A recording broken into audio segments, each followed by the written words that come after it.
जी, अस्सलाम वालेकुम। पहाड़ी बैठक नहीं, एक और बैठक भी तुसें सारें की खुशामदीद। और सबसे पहले तो तुसें ने सारें ना बहुत शुक्रिया, तुसें रिस्पांस जेह्ड़ा साढ़े कंटेंट उप्पर साढ़े कम्म उप्पर है ना बहुत ऐसे क्या एक हौसला अफजा चीज़ थी।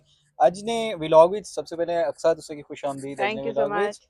अच्छा, अज कोई ना तुसें ने कुसै नए गेस्ट कन्नै तुसें तारुफ कराना ना कोई अस रवायती जंग शंग भी हुन मड़े हले खत्म नहीं हुई हाँ, उसकी पीछे छोड़ना हाँ। चाहना। अज अस गल्ल करने एक बड़े शायद एक आम टॉपिक लेकिन उसकी वजूहात नहीं बुनियाद जानने नहीं अस कोशिश करने जांचने की कोशिश करने। अज अस गल्ल करने गर्मी ऊपर। हुँ, बहुत शदीद गर्मी है इस्लामाबाद विच और इस मौसम में इस माहौल विच असें की ग्राई नहीं याद रह ही रही नहीं अक्सर एदा बिल्कुल। तुसें टाइम लगना ठहर नहीं लगनी। सबसे पहले क्या दसा टाइम ते जे लगना कि वाक़ई तुहाडी गल्ल बिल्कुल सही थी कि कश्मीर नी बहुत याद आनी इस मौसम च क्योंकि उत्थे तुस फील ने होना गर्मियां ने ते घरै अंदर ही खास करियै मतलब बाहर इलाके ते जे ठंडे ते पंखे घरों भी थे नहीं, पंखे की जरूरत नहीं महसूस होनी। बिल्कुल। ते इत्थे तो खैर पंखे लाई भी ते कोई इस तरह बड़े गुजारा घर भी ना। हाले तक पंखे नहीं लगने वैसे ग्रां च। अच्छा, हाँ, ना जरूरत है। ओही ठंडा इलाका दा। ते एह् जे कि कश्मीर भी मतलब एक जन्नत नज़ीर तुस वजह कन्नै आने ना। ते सूरत हाल है कि टेम्परेचर इस वक्त जिन्ना जदों से व्लॉग रिकॉर्ड करे थे 38 डिग्री सेंटीग्रेड दा 38 ते टेम्परेचर इतना दा तो और सूरत हाल कि हीट वेव ने महकमा मौसमियात ने तरफा अलर्ट भी जारी होए ना कि हीट वेव जेह्ड़ी थी ते ओह् अगले 4 दिन तक 24 मई तक गालिबन खदशा उसमें जाहिर किया गया और मतलब गर्मी बढ़नी है जो दर्जा हरारत जेह्ड़ा था वही 4 से 6 डिग्री सेंटीग्रेड बढ़ना है। और जो मतलब वजह क्या थी कि हीट गर्मी इतनी ज्यादा बढ़ रही नहीं मैं हीट तुसे वेव। कोला इयै पुच्छां कि हाँ। एक ते बेसिकली साढ़े साढ़े मौसम दी शिद्दत है ज्यादा हम्म। बारिशां अच्छे नहीं या ज्यादा गर्मी वे उस हवाले कन्नै बहुत सारे साढ़े पास पे कुछ थ्योरीज भी एग्जिस्ट करनी दियां। मैं तुसे कोला अक्सर ये पूछने तुस क्लाइमेट चेंज दी बीट भी कवर करने आ। मैं तुसे कोला पूछना चाहना बेसिकली कि क्या रीजन दी कि एकदम अस देखने मौसम चाहे वो सर्दी हो या गर्मी हम्म। हो दोवें च बहुत शदीद शिद्दत आई नहीं दी। और तब्दी तो देखा बेमौसमी बारिशें होनी बेमौसमी क्योंकि बारिशां। जब सर्दी गुजरी यानी खुश सर्दी हुई यानी जब सीजन गुजरी यानी उसके बाद बारिशें होनी और या हीट वेव नी जो मेन वजह क्लाइमेट चेंज है जी ये दुनिया भर में जो आलमी सतह पर जो दर्जा हरारत बहुत ज्यादा बढ़ी है ना उस वजह से मौसम में शिद्दत आनी हीट वेव होनी। और ना सिर्फ वो क्लाइमेट दर्जा हरारत बढ़िया उसके अलावा बहुत सारी और वजूहत दी डिफॉरेस्टेशन एक बड़ी वजह थी। अगर सामने कश्मीर भी मौसम अच्छा था उसमें बड़ी वजह थी ग्रीनरी बहुत हाँ ज्यादा थी। ये गल। दरख्त दे वो ज्यादा ठंडक फराम कर रहे लेकिन हैं। नो डिफॉरेस्टेशन फॉरेस्टेशन जेह्ड़ी थी ओह् भी डिफॉरेस्टेशन ही क्योंकि वो भी तो बहुत सारे देखना हाँ जंगले ने जंगल कट्टी लोग बेचने भी दे माफियाज भी बहुत सारे इन्वॉल्व है कश्मीरी। बिल्कुल उसने खिलाफ सख्त एक्शन होना चाहिए ये क्योंकि अगर ये सूरत हाल जारी रही तो बहुत जल्द उस कश्मीर भी मौसमियाती मौसम तब्दीली ने और गर्मी असरात इस देखने दफा हो अच्छी खासी थी भी अच्छी वैसे। खासी थी भी दोपहर भी।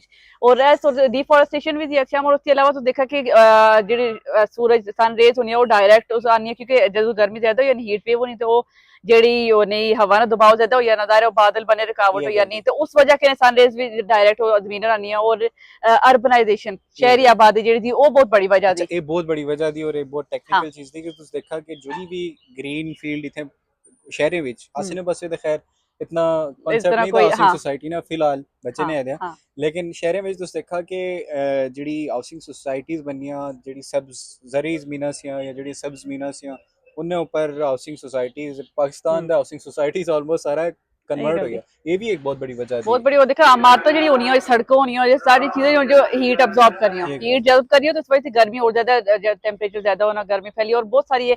और एक और बड़ी वजह है कि जो फसलों की कटाई होनी ना उसके बाद जो उसने फजला होना ये ते गल। ओ क्योंकि ये मौसम भी था फसलों ने जी कि पंजाब इधर उधर देखने के लोग वो भी जब सीजन कटाई थी बाद जेह्ड़ी तमाम तरह जो कच्चे गंदगी है होनी ये ते गल। ओ जलाने तो वो भी जेह्ड़ी अग होनी उस धुआं होना वो भी इस वजह इन्वॉल्व होना तो वो टेम्परेचर बढ़े नहीं वो मेन वजह थी। तो सारी चीजें ना जो ख्याल अगर आहिस्ता आहिस्ता इंडिविजुअल भी जाहिर है एक अपने तौर पर ही करना चाहिए ना लेकिन जो नेशनल सतह ऊपर इस ऊपर काम करने देखा की जरूरत थी। पॉलिसी ने मैं आखसा कि जेह्ड़ी पॉलिसी लेवल दियां चीज़ां होनियां ना हम्म। उस ना तुस इनफरादी आम लोकें उप्पर तुस हाँ। इन्नी जिम्मेदारी नहीं पाई सकते।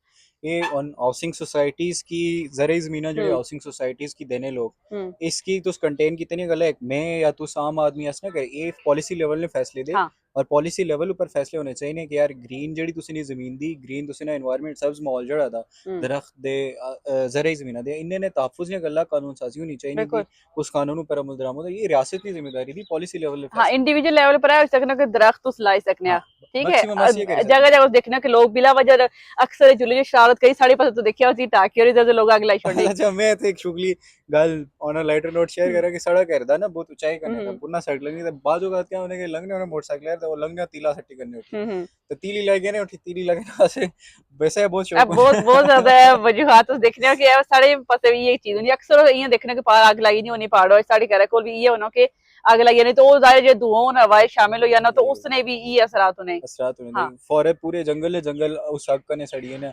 अच्छा ना जात सिर्फ इनफैक्ट तौर पर इस चीज़ का ख्याल रख ख्याल सकते हैं। रखना। हाँ अच्छा ना सिर्फ के माहौल की असर पे ना था बल्कि उससे जड़ी हैवानात हो रहे थे जंगली बहुत कितनी यस मखलूका होनी जिन्हें मस्कुन होता जंगल हम्म कैरू ना दा सुने ना कैर साड़ी छोड़ने साड़ा कैर कोई इस तरह सारी छोड़े लगी कैर है सारे छोड़ा और दूसरा जो हीट मतलब वो दरख्त काटी छोड़े तो उन्होंने केड़ा फिर करके रहसी। ये गल दी हाँ साड़ियां दा काड़ियां अग लगे उस पर बहुत बड़ी बड़ी पंचायतों में जी नहीं है और कि ये यार गल दी कि इसने एक पॉजिटिव भी गल उसको आख सकने एज ए दो ही इंपैक्ट होने किसी चीज़ जो मोनाल जो रेस्टोरेंट खत्म होया कि हाँ इस गल्ला कि जानवरों ने मस्कना साथ है ये उन्होंने गल जो डिस्टर्ब होनी सी लाइफ सुप्रीम कोर्ट इच केस भी इस चल रहा है लिहाज बहुत अरसे करने तो एक पॉजिटिव में लगना कोई गल थी। बिल्कुल ये गल अच्छा इसके अलावा भी एक और पॉइंट में थोड़ा सा हटी दे पेश करने चाहना हम्म शायद थोड़ा सा कंट्रोवर्शियल भी है लेकिन अस ना जो प्लेटफॉर्म जेह्ड़ा दा अक्सर इस पर अस लोकें की दसने कि अस मोस्टली गल्लां एह् बी गल्लां जेह्ड़ी शायद उस कन्नै इख्तलाफ रखने होऐ हम्म उसकी एब्जॉर्ब ना करा लेकिन एह्दा कि डिबेट ना या डिस्कशन ना मकसद ये एह्दा कि मुख्तलिफ जेह्ड़े नुक्ता नज़र दे ये मुख्तलिफ गल दी जेह्ड़ी इख्तलाफ आरा राय ना दियां हक ते वो अग्गें अच्छा अच्छा हाँ एक साढ़े माशरे ये भी था कि यार बहुत सारे चाहे वो शदीद मौसम बारिशां वैन हम्म सैलाब वैन या जलजले वैन या गर्मी वे या हम्म माहौलियाती कोई भी उसकी लिंक करने स्पेशली जो मजहबी तबका था वो लिंक करना तुसें अमाल करने कि तुसें अमाल नहीं ठीक उस गुनाह करना है इस गल्ला बारिश नहीं होनी हो बारिश नहीं होनी हाँ इसके बारे तुसें क्या ख्याल इस बारे जो कंट्रोवर्शियल चीज थी तो इस बारे में है? मैंने तुझसे गल करा चलो लेकिन नहीं मतलब मैं क्योंकि इस्लामिकली इस चीज ऊपर इतने मेरे को कोई इतना नॉलेज थे नहीं लेकिन लोग बिल्कुल बचपन से नहीं सुनने ने कि साढ़े पास बारिश नहीं होनी है लोग गिरा किते ने और जो जलजले भी होने तो गिराए ना जो वजन ज्यादा हो जाना मैं तो तो कोई जमीन इत्ते हल्ली गिनान ही नहीं। नहीं कीता नहीं हाँ ते और मैं साढ़ा कई पता नहीं जलजले नहीं वैसे होने तो ए सूरत हाल दी कि हाँ ये चीज भी अच्छा मतलब बचपन में थी नहीं ये सुनने भी आया। मैं तुसें की अपने नाजरीन के एक अपना पॉइंट ऑफ व्यू पर सिर्फ माड़ी राय दी तुसी हम्म इसका इख्तलाफ कर सकते हैं नाजरीन भी इसका इख्तलाफ कर सकते हैं कि इंसान ने इनफरादी गुनाह ना जड़ा नतीजा होना उसना सज़ा अल्लाह ताला इज्तमाही तौर पर पूरे माशरे की नहीं दी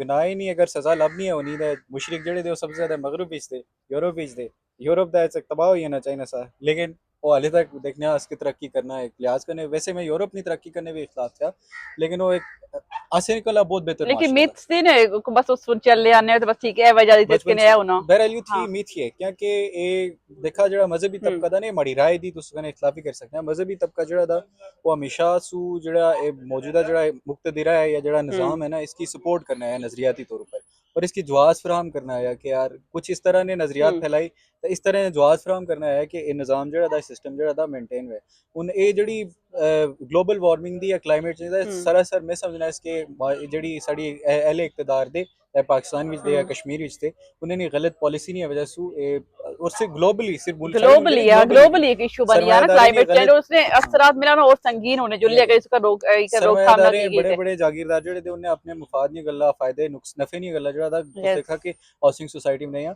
उसना नतीजा जेह्ड़ा था एह् नहीं होई सकना कि इनफरादी गनाही नहीं वजह से अल्लाह ताला जेह्ड़ा सारे से सजा देने एह् सोच बहरहाल मैं समझना इस माड़ी नजर च एक फॉल्टी सोच थी इसना हल ही अदा कि पॉलिसी लेवल ऊपर ऐसे फैसले किए जाए ऐसी पॉलिसी और ऐसी कानून साजी बनाई जाए जेह्ड़ी कि क्लाइमेट चेंज की काउंटर और कर सके कश्मीर ने खूबसूरती है दरख्त ठंडक की तरह भाल लेनी चाहिए जो माफियाज दरख्त कटाई या जंगल भी उस देखने तो उसका कंट्रोल में नहीं पता कि अथॉरिटी कौन थी उसका फॉरेस्ट नॉम फॉरेस्टेशन हाँ महकमा था नॉमिनेट कर सकते हो लेकिन ऐसा कि उसकी रोकथाम होनी चाहिए उस देखने कि मुख्तलिफ इलाके वाइज के वहाँ मतलब उत्ते होने लोग दरख्त कटने ये गल उसकी रोकथाम भी बहुत जरूरी शुक्रिया एक थी। साथ उसे अपने कीमती ख्यालात कने असें की भी और सारे नाजरीन की भी आगाह किया ते थैंक यू सो मच अजना व्लॉग नेक्स्ट वीक इंशाल्लाह तुसे के हाजिर होगे